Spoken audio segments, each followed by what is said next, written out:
Hey guys, this is Martin, and we're in the cross-site scripting section, and today's lab is DOM XSS in document write sync using the source location search as in one of our previous labs, but this time inside a select element.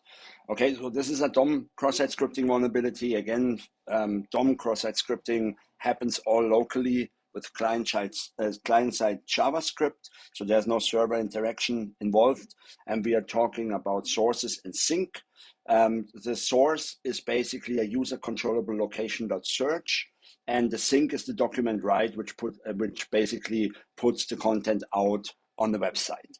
And this makes it a cross-site scripting vulnerability because there is no sanitization or encoding configured. So I'm going to show you how to approach this. So we have our our website here, right? So we go to a product, and then we basically see that we can check the stock here for the number of available units. Now, first things first, which I would do is view the page source. So if there's any interesting script or something, so I can search for script, right? And then I see description, and I got actually 11 matches. So let's scroll down a bit. Here's something interesting. Here's basically a script, a JavaScript, which defines the variable stores. And then you can see that the location search takes in a store ID. Okay, so this is interesting. I take this out first. There's a store ID, and then that store ID is basically used in the document write without any sanitization, right? And what I can do is basically I can take a look at this in Inspector as well, like down here. So I can go in there and do a right click and inspect. So that shows me the DOM, right? The source code, it doesn't have the DOM modified information, like when there is an H script or a script running and it appends things to the DOM. You only see this in the DOM itself, right? But here we basically have our store ID. Here's our script.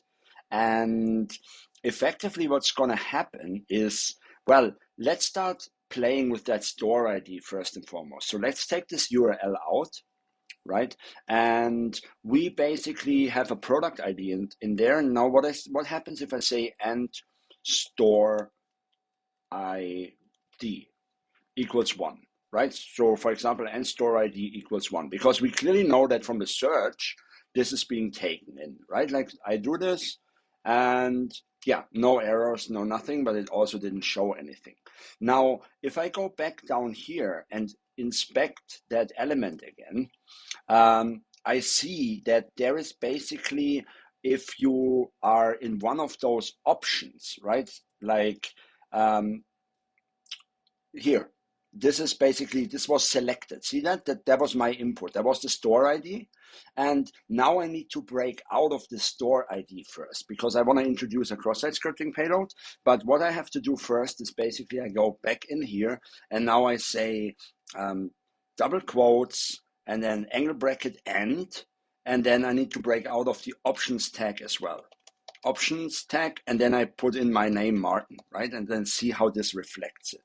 So let me take a look here on Martin.